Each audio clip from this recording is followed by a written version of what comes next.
Bonjour et bienvenue dans cette dernière vidéo sur Webpack 5 où on va voir comment installer PostCSS et comment le paramétrer. Donc je vais vous faire une configuration toute simple, mais sachez que vous pouvez paramétrer un peu plus en détail PostCSS selon vos préférences. Donc on va commencer, on va installer deux modules, deux packages, PostCSS-loader et PostCSS-preset-environnement.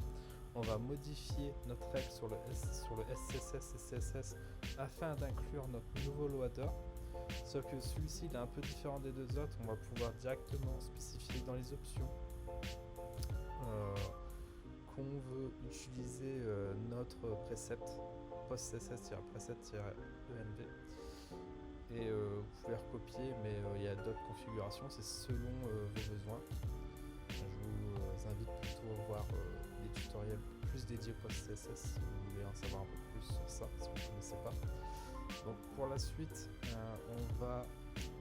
notre configuration de production, on va ajouter le PostCSS en recopiant simplement ce qu'on a déjà mis sur la version de base. L'idée là dans le prod, d'avoir fait un webpack.prod.js, c'est de pouvoir utiliser le module CSS qui permet d'exporter le code CSS.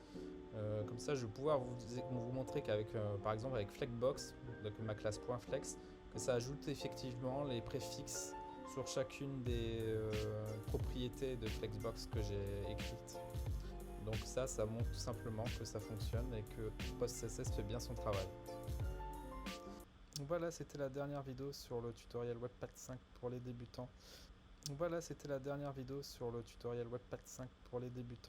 Sachez que si vous cherchez d'autres tutos ou simplement des articles sur le développement web, j'écris pas mal sur mon site gaycode.com.